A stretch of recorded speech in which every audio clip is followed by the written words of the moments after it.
Hot అంశాలపై debate news బెంచ్కి స్వాగతం. రాష్ట్రంలో తాజాగా జరుగుతున్న పరిణామాలు, వాటి వెనకాల ఉన్న వాస్తవాలు మాట్లాడేందుకు ప్రస్తుతం మనతో పాటు అంటే జనచైతన్య వేదిక వ్యవస్థాపకులు లక్ష్మారెడ్డి గారు. నమస్తే. ప్రధానంగా ఈవేళ ఆంధ్రప్రదేశ్లో ఇద్దరి మధ్యన ఒక ప్రధాన అధికార పక్షం, ప్రతిపక్షం మధ్యన ఒక రాజకీయం నడుస్తుంది. అధికార పక్షమేమో ఈ ఏడాది కాలంలో మేము అద్భుతం చేసాం, 85% ప్రజలకు సంబంధించినటువంటి హామీలన్నీ నెరవేర్చేసాం, ఈ విషయాన్ని చెప్పుకోవడంలో విఫలమవుతున్నాం, ప్రజల దగ్గరికి వెళ్ళి చెప్పుకుందాం, చెప్పండి అని చెప్పేసి వాళ్ళ ఎమ్మెల్యేలకి అదంతా చంద్రబాబు గారు సూచించారు. అద్భుతమైన పాలన, అస్తవ్యస్తమైనటువంటి విధానాల నుంచి బయటికి తెచ్చేసాం అని చెప్తూ, భవిష్యత్తులో కూడా జగన్ అనే భూతాన్ని దగ్గరికి రానియం అనేటటువంటి హామీని ప్రజలకు ఇవ్వండి అనేటువంటిది అధికార పక్షం చెప్తోంది. విపక్షమేమో నువ్వు చెప్పినవన్నీ మోసమే చేస్తున్నారు, ఏ ఒక్కటి చేయలేదు, గ్యారంటీ పేరుతో, బాబు గ్యారంటీ పేరుతో ఇది భవిష్యత్ షూరిటీ అంటూ ఒక కాగితం కూడా ఇచ్చారు, సంతకాలు పెట్టి మరి ఇంటింటికి వెళ్ళి ఆ కాగితాలు వాళ్ళందరికీ గుర్తు చేయండి, ఏడాది ఎంత లాస్ అయ్యారు అన్నటువంటిది అని విపక్షం చెప్తుంది. ఈ రెండింటిని ఎట్లా చూడాలి? అంటే గతంలో కూడా వైఎస్ జగన్మోహన్ రెడ్డి గారు ముఖ్యమంత్రిగా ఉన్నప్పుడు వై నాట్ 175 అని, ప్రతిపక్షం ఉండాల్సిన అవసరం లేదు, 86% ప్రజలకి మేలు చేస్తున్నాం, మనం మనం ఇచ్చే ఫలితాలన్నీ వాళ్ళకి జరుగుతూ ఉన్నాయి, కాబట్టి ఇంకా ప్రతిపక్షం యొక్క అవసరం ఏముంది అనే రీతిలో ఆ పాలన కొనసాగింది. దాన్ని వ్యతిరేకిస్తూ వచ్చిన చంద్రబాబు నాయుడు టీడీపీ వర్గం ఈరోజు అదే దావలో పయనిస్తున్నాడు. అది మంచి ప్రభుత్వం అని చెప్పి ప్రతి ఇంటికి వెళ్ళి చెప్పమంటున్నారు. మంచి ప్రభుత్వం చెప్పాల్సింది ప్రజలు, కానీ మనంతరం మనమే మాది మంచి ప్రభుత్వం అని చెప్పుకునే పరిస్థితికి వచ్చేసింది. వారు ఇచ్చిన 6 సూపర్ 6లో అసలు 2 0% అమలు, ఆడబిడ్డ నిధి, నిరుద్యోగ భృతి, ఈ 2 అసలుకి టచ్ చేయలేదు. ఆడబిడ్డ నిధి ఏమో P4తో జతపరిచి అక్కడ పేదరికాన్ని నిర్మూలిస్తూ ఉన్నాం, దాంట్లో భాగంగా మహిళలందరికీ ఆర్థికంగా బలం వస్తుందని. నిరుద్యోగ భృతినేమో స్కిల్స్ డెవలప్మెంట్ చేస్తున్నాం, దాదాపు యువతనంతా స్కిల్స్ డెవలప్ చేసి ప్రైవేట్ రంగంలో వాళ్ళందరికీ ఉపాధి లభించే చూస్తున్నాం, కాబట్టి నిరుద్యోగ భృతి యొక్క అవసరం కూడా లేదని చెప్తా ఉన్నారు. ఇలా చెప్పుకుంటూ వెళ్తే గత సంవత్సర కాలంలో రకరకాల ఈవెంట్స్, అసలు ఈవెంట్ లేకుండా ఒకరోజు కూడా గడపలేని పరిస్థితి చంద్రబాబు నాయుడుకి వచ్చేసింది. మొన్న విశాఖపట్నంలో యోగా డే, 2 రోజుల తర్వాత మళ్ళా సుపరిపాలన స్వర్ణాంధ్రప్రదేశ్ అని సెక్రటరీ దగ్గర ఇంకో బహిరంగ సభ, మళ్ళీ ఒక రోజు ఆగిన తర్వాత మళ్ళీ ఈరోజు రేపు గుంటూరులో ఇంటర్నేషనల్ డ్రగ్ అబ్యూస్ డే. ఏదో పేరుతో ఆయన రావటం అంటే 10 కోట్లో 50 కోట్లో 100 కోట్లో ఆ పరిస్థితిని బట్టి ఖర్చు పెట్టడం, రోజు ప్రకటనలు చూడటం, ప్రతి విషయానికి దాదాపు అన్ని ఒక సాక్షి తప్పితే దాదాపు అన్ని పత్రికలకి స్టేట్ పేజీల్లో, ఫ్రంట్ పేజీల్లో యాడ్ ఇవ్వటం. ప్రజల డబ్బు అది, కానీ చాలా విపరీతంగా ఖర్చు పెడుతున్న పరిస్థితిని చూస్తున్నాం. నేను మొన్న ఒక వాట్సాప్ పోస్ట్లో 1,60,000 కోట్ల దాకా ఈ సంవత్సర కాలంలో అప్పు చేశారంటే చాలామంది విస్మయం చెందారు. ఎందుకంటే గతంలో జగన్మోహన్ రెడ్డి వారం మంగళవారం అప్పు చేస్తున్నాడు, 4,000 కోట్లు 2,000 కోట్లు 3,000 కోట్లు అని చాలా ముఖ్యమైన పేపర్లో రోజు కనపడేది. కానీ ఈరోజు ఈ సంవత్సర కాలంలో ఒక సాక్షిలో తప్పితే ఇంకా ఎక్కడ కూడా ఇంత అప్పు చేస్తున్నాడని, కానీ ఈ అప్పు చేసిన డబ్బుని దేనికి ఖర్చు పెడుతున్నాడని కూడా మీడియా పట్టించుకునే పరిస్థితి ఏర్పడింది. గతంలో హెలికాప్టర్ ఎక్కినా లేకపోతే ఏదైనా స్పెషల్ ఫ్లైట్ ఎక్కినా అదొక వార్తగా ఉండేది. ఈరోజు అసలుకి హెలికాప్టర్ లేకుండా, స్పెషల్ ఫ్లైట్ లేకుండా చంద్రబాబు నాయుడు యొక్క జీవితం ఉండటం లేదు. అంత విచ్చలవిడిగా ప్రజల డబ్బుని ఖర్చు పెడుతూ భవిష్యత్తు ఎక్కడో 2047 ఎలా ఉంటుంది, లేకపోతే మనం ప్రపంచంలో అతిపెద్ద సమాజంగా ఏర్పాటవుద్ది, అమరావతి ప్రపంచంలో 5వ నగరంగా రూపాంతరం చెందబోతుంది, ఇట్లా రకరకాల పేర్లతో ప్రజల్ని నిరంతరం అభ్యపెడుతున్న పరిస్థితి. ఈరోజు 45,000 ఎకరాలు అదనంగా భూమిని తీసుకోవాలని, తద్వారా అమరావతిని మరింత అభివృద్ధి చేయాలని ఒక పథకంతో ముందుకు వస్తున్నాడు. అంటే ఈ భూదాహం విపరీతంగా ఏర్పడింది. భూములు తీసుకోవటం, వాటిని మళ్ళీ రకరకాల కంపెనీల పేరుతో, రకరకాల అభివృద్ధి పేరుతో, రకరకాల ఐటీల పేరుతో భూమిని దానం చేయటం, అక్కడ 99 పైసలు కొంతమందికి, 50 లక్షలు కొంతమందికి, 10 లక్షలు కొంతమందికి దానం చేసినట్టుగా చేయటం, భవిష్యత్తు చాలా బాగుంది, ఇదే అభివృద్ధి అని చూపించడం అనేది జరుగుతాం. సుమారు 5,000 ఎకరాల్లో ఇంటర్నేషనల్ ఎయిర్పోర్ట్ని అమరావతిలో పెట్టాలని ఇంకో ప్రయత్నం. పక్కనే ఒక 30 కిలోమీటర్లు 10 కిలోమీటర్ దూరంలో గన్నవరం ఆల్రెడీ ఏర్పడి కొంత డెవలప్ అవుతూ ఉంది, దానికి కొంచెం అభివృద్ధి చేసుకోవచ్చు. కానీ ఈ 5,000 ఎకరాలు తీసుకుంటే అది ఏ జిఎంఆర్కో లేకపోతే ఆదానికో అప్పచెబితే దాని ద్వారా లబ్ధి పొందాలని, రాజకీయ లబ్ధి పొందాలని, ఎంతో అభివృద్ధి చేస్తున్నాడనేటువంటి పేరు ప్రతిష్టలు పొందాలని చూస్తున్నాడు. కానీ ఆచరణలో ప్రజలు చాలా నష్టపోయే పరిస్థితి ఉంది. అంటే ఇక్కడ ప్రభుత్వం చెప్తున్నటువంటిది అయితే ఇప్పటికి ప్రజలు విధ్వంసాల నుంచి బయటకు వచ్చేసి సంతోషంతో ఉన్నారు, అభివృద్ధి వైపు రాష్ట్రం పరుగులు పెడుతోంది, భవిష్యత్తులో ఇప్పటికే ప్రజలు సంతోషం వైపుకి తీసుకొచ్చేసామని చెప్తోంది.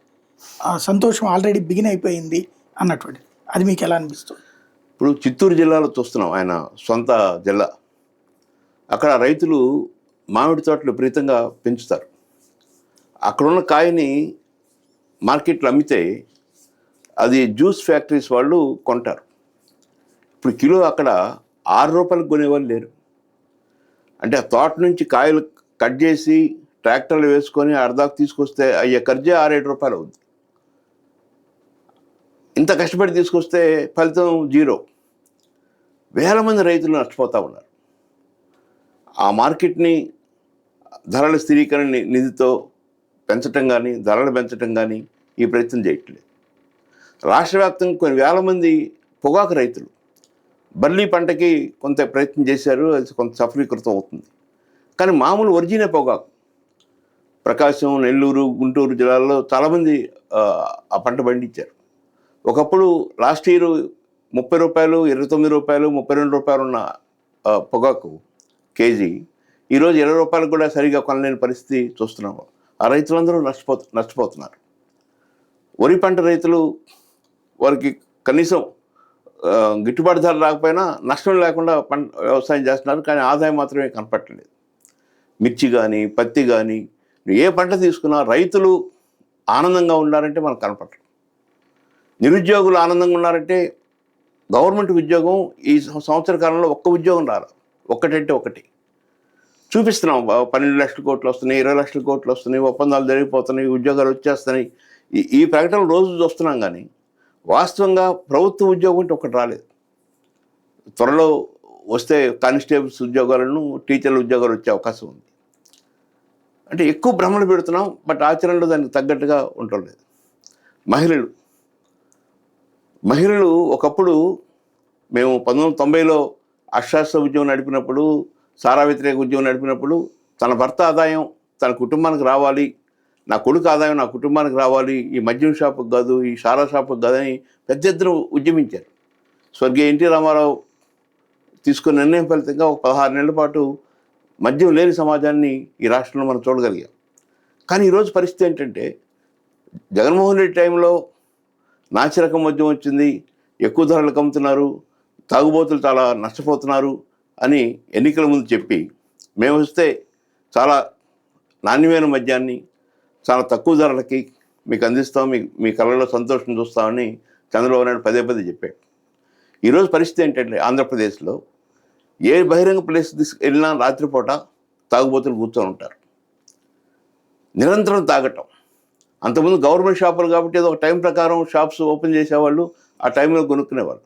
ఇప్పుడు 24 గంటలు షాప్స్ రన్ అవుతూ ఉన్నాయి.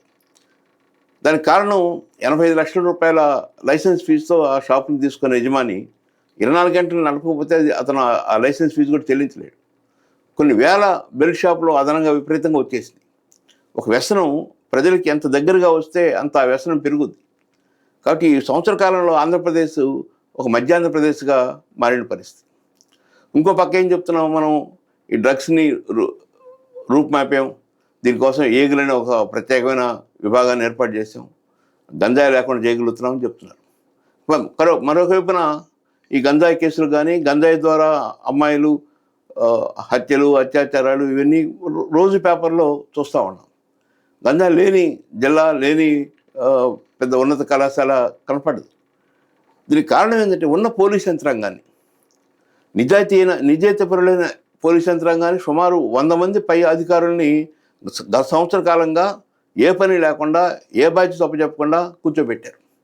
ఏంది అంటే అప్పుడు మా టైంలో చంద్రబాబు నాయుడు అరెస్ట్ చేశాడు, చంద్రబాబు నాయుడికి నోటీస్ ఇప్పించాడు, వాళ్ళ లోకేష్ని ఎట్టి ఇబ్బంది పెట్టారు.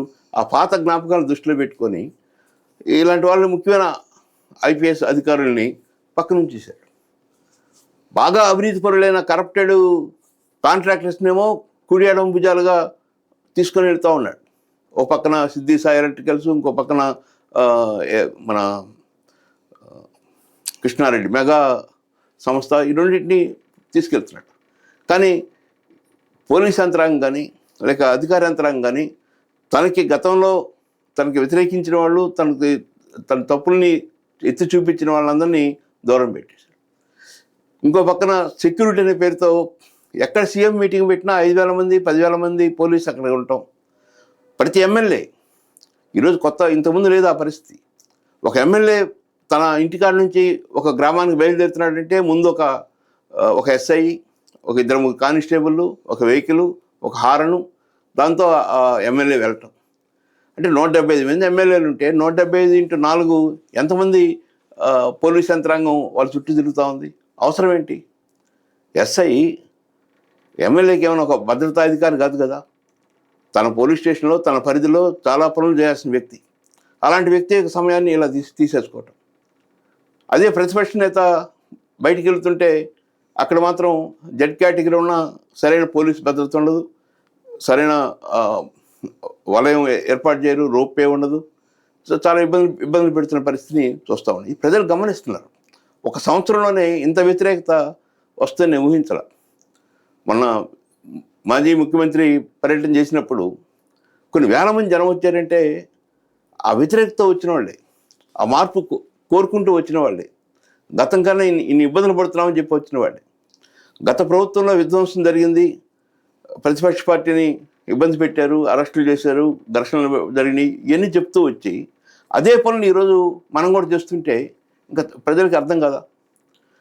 గతంలో అంకబాబుని లేకపోతే ఆమె శంకరవిలాస్ పేరు రంగనాయకి, ఇలాంటి వాళ్ళందరికీ వాట్సాప్లో ప్రభుత్వ వ్యతిరేక వార్తలు పంపిస్తున్నారని చెప్పని అరెస్ట్ చేసిన సందర్భాలు ఉన్నాయి. అది తప్పని అందరూ చెప్పారు. కానీ అదే తప్పు ఈరోజు మనం కూడా చేస్తూ ఉన్నాం. వారు చట్ట ప్రకారం చేయట్లేదు, మేము చట్ట ప్రకారం చేస్తున్నామని చెప్పని చట్టబద్ధ దోపిడీని కొనసాగిస్తున్న పరిస్థితిని చూస్తున్నాం.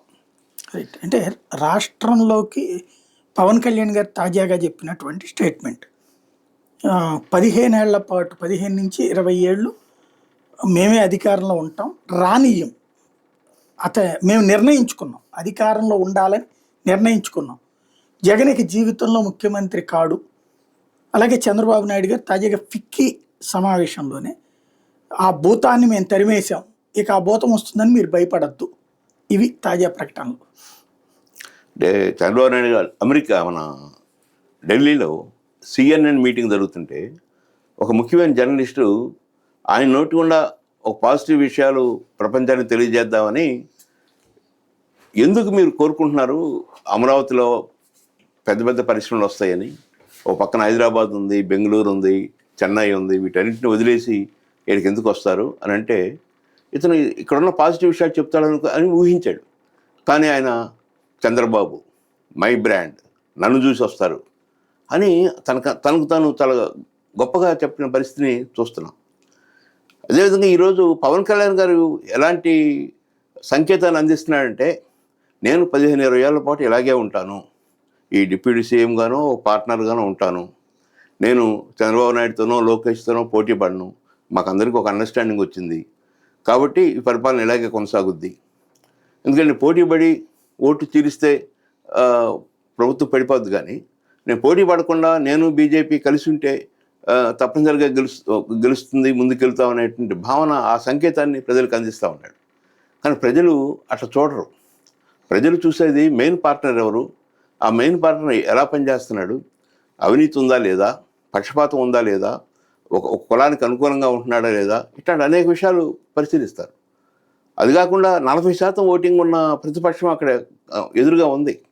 నిరంతరం అనేక విషయాల మీద ప్రశ్నిస్తూ జనంలోకి వెళ్తూ ఉన్నారు. కాబట్టి ఈ 15 ఏళ్ళు ఉంటాను 20 ఏళ్ళు ఉంటానని ఈయన చెప్పటం, 2047 దాకా ఈ రాష్ట్రాన్ని అభివృద్ధి చేస్తారని ఒక స్వప్నాన్ని చూపించటం, ఇది ప్రజాస్వామ్యంలో నిలబడదు. పెద్ద పెద్ద నియంత్రణలు వాళ్ళే అంతమైపోయారు.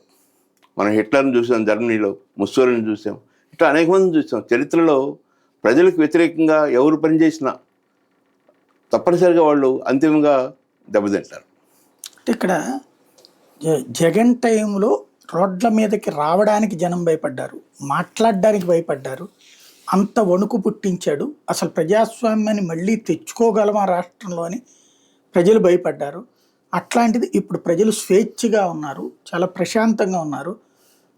అశాంతి అభద్రత సృష్టించే రాక్షసులందరూ వైసీపీలోనే ఉన్నారు. వాళ్ళని ఆ రాజకీయాన్ని అంతం చేస్తే చాలు అని కోరుకుంటున్నారు. అదే మేము చేస్తున్నామని చెప్తున్నారు. అంటే పదే పదే ఈ మాట చెప్తా ఉన్నాడు. కానీ క్షేత్రస్థాయికి వెళ్ళి చూస్తే ఈ గెలిచిన ఎమ్మెల్యేలు, ముఖ్యంగా అధికార పార్టీలో గెలిచిన ఎమ్మెల్యేలు, వాళ్ళ యొక్క అరాచకం తీవ్రస్థాయికి వెళ్ళిపోయింది. ప్రతి మద్యం షాపులో వాటాలు, లేకపోతే నెలవారీ కమిషన్. తన అనుమతి లేకుండా ఒక ఎఫ్ఐఆర్ కూడా ఏ పోలీస్ స్టేషన్లో ఏర్పడకూడదు. తన అనుమతి లేకుండా ఏ ఎస్ఐ సిఐ కూడా ఏ పని చేయడానికి వీలు లేదు. తన అనుమతి లేకుండా ఆయా గ్రామాల్లో ఏ సంక్షేమ పథకం కూడా అమలు కావడానికి వీలు లేదు. ఈరోజు ఎమ్మెల్యే ఇళ్ళకి వెళితే, వాళ్ళ ఆఫీస్కి కానీ ఇళ్ళకి కానీ వెళితే 100 మందికి తక్కువ జనం అక్కడ ఉండరు.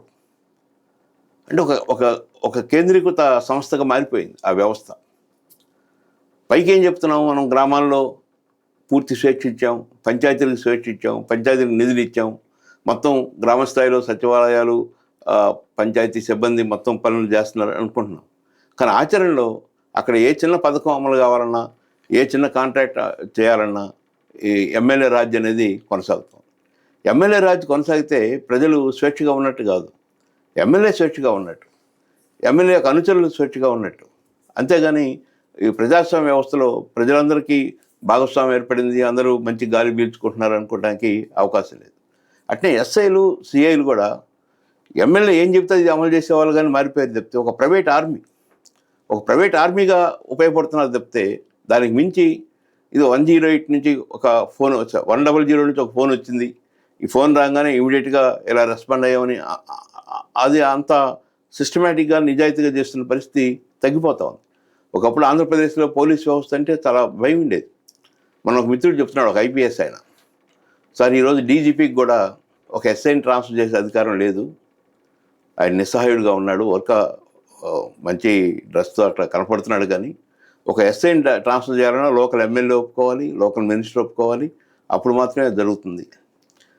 ఇటీవల చంద్రబాబు నాయుడు కూడా చాలా సందర్భాలు చెప్తున్నాడు, నిన్న కూడా చెప్పాడు, పొలిటికల్ గవర్నెన్స్, రాజకీయ పాలన మేము చేస్తాము, రాజకీయ పాలనకి అధికార యంత్రాంగం తోడ్పాటును అందించాలి, అలా జరిగితేనే అదే నిజమైన ప్రజాస్వామ్యం. రాజకీయ పాలన అంటే ఏంటి? గ్రామాల్లో అధికార పార్టీ నేత ఏం చెప్తే ఆ గ్రామంలో ఆ పనులు జరగాలి, నియోజకవర్గంలో ఎమ్మెల్యే ఏం చెప్తే ఆ పని జరగాలి, జిల్లాల్లో మంత్రులు ఏం చెప్తే అది జరగాలి, రాష్ట్రంలో ముఖ్యమంత్రి ఉప ముఖ్యమంత్రి ఏం చెప్తే అది జరగాలి, లేకపోతే ప్రధాన మంత్రులు. అంటే పొలిటికల్ గవర్నెన్స్ డామినేషన్ అయ్యి ఈ రాజ్యాంగబద్ధ పాలన, చట్టబద్ధ పాలన ఇవన్నీ మూలకి వెళ్ళిపోయాయి. అవన్నీ కరెక్ట్ కాదంటున్నాడు. రాజ్యాంగం బట్టి చేస్తే పనులు చేయలేము, మేము రాజకీయ వ్యవస్థ మాది, మేము ఏం చెప్తే అది చేసేట్టుగా ఉండాలి, యంత్రాంగం దానికి సిద్ధంగా ఉండండి అని చెప్పాడు. 2014 కలిసినప్పుడు కూడా కలెక్టర్స్ మీటింగ్లో కూడా ఇదే చెప్పాడు, మా వాళ్ళు వస్తుంటారు, మా వాళ్ళ పనులను చేసి పెట్టండి, మా వాళ్ళతో బాగా ఉండండి.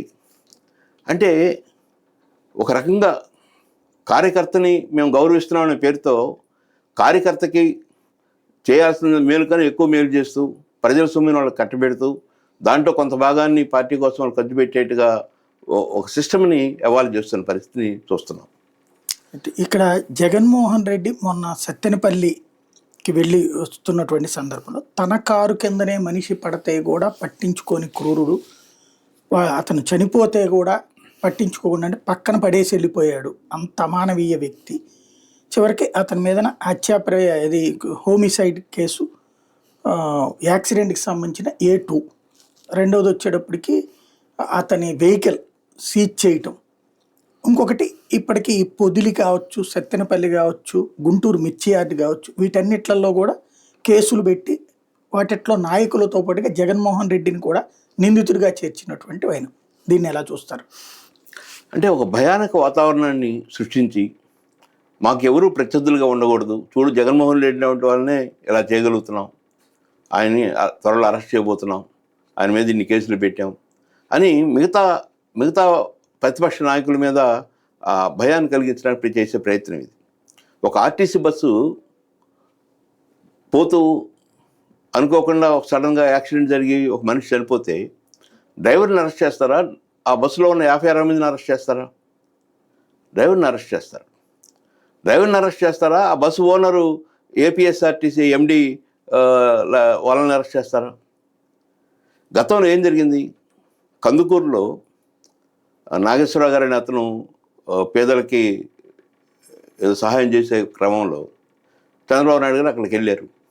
9 మంది చనిపోయారు. ఎవరిని అరెస్ట్ చేశారు?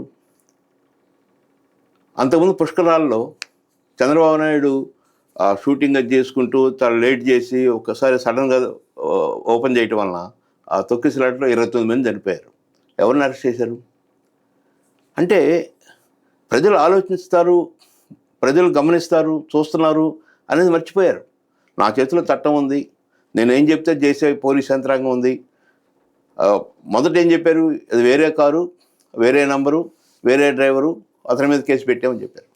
2 డేస్లో అది ఫేక్ వీడియోగా అవునా కాదో తెలియదు, లేదా ఏఐ లాంటి ఆర్టిఫిషియల్ ఇంటెలిజెన్స్ తయారు చేసిన వీడియో అవునో కాదో తెలీదు, అది ఫారెన్సిక్కి పంపలేదు, ఆ రిపోర్ట్ తెచ్చుకోలేదు, ఏమీ లేకుండా హడావిడిగా ఒక 2 సెకండ్లో 3 సెకండ్లో అక్కడ తల ఉన్నట్టుగా కనపడింది.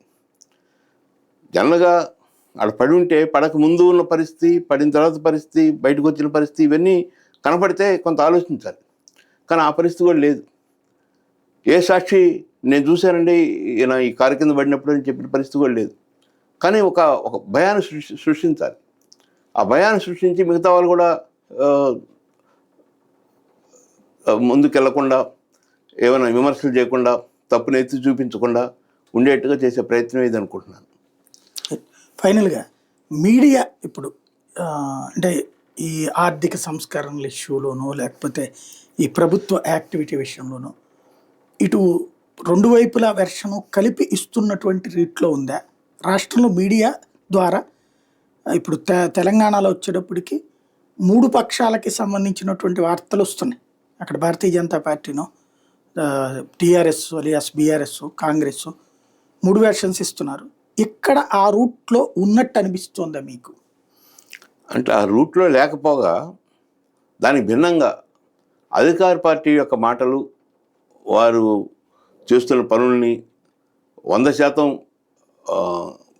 పెద్ద ఎత్తున చూపిస్తూ ఆడున్న లోపాలను ఏమాత్రం అసలు మీడియాలో ఎక్కడ కనపడకుండా చేస్తున్న పరిస్థితి చూస్తూ ఉన్నాం. ఇందా చెప్పాను, 1,60,000 కోట్ల రూపాయలు ఈ సంవత్సర కాలంలో అప్పు చేస్తే ప్రధాన మీడియాలో ఎక్కడ కూడా ఈయన తప్పు చేశారని కానీ, ఈ డిపార్ట్మెంట్ నుంచి తప్పు జరిగిందని కానీ చెప్పటం. అట్నే అమరావతిలో దాదాపు 60,000 కోట్ల రూపాయలు కొంత చేశారు, కొంత చేయబోతున్నారు. మొత్తానికి ఈ సంవత్సర కాలంలోనే దాదాపు 60,000 కోట్లు సేకరించిన పరిస్థితి. అక్కడ కాంట్రాక్టులు ఎవరికి ఇచ్చారు, టెండర్స్లో ఎవరు పాల్గొన్నారు, ఎలాంటి నియమాలు పెట్టారు, ఎవరు సక్సెస్ అయ్యారు, బిడ్డర్స్ ఎవరు, వాళ్ళు అక్కడ రేట్ ఏంటి. ఉదాహరణకి ఒక అడుగు చాలా బాగా కట్టినా, మంచి బిల్డర్ కట్టినా 6,000-7,000 రూపాయలు తీసుకుంటాడు. 10,000కి 11,000కి అడుగు కిందన సెక్రటేరియట్, సచివాలయం, అసెంబ్లీ, హైకోర్టు ఇవన్నీ ఇవ్వటం జరిగింది. అట్నే ఒక రోడ్డు చాలా నీట్గా కట్టినా వేసినా 1 కిలోమీటర్కి 25 కోట్లు 26 కోట్లు అవుతాయి.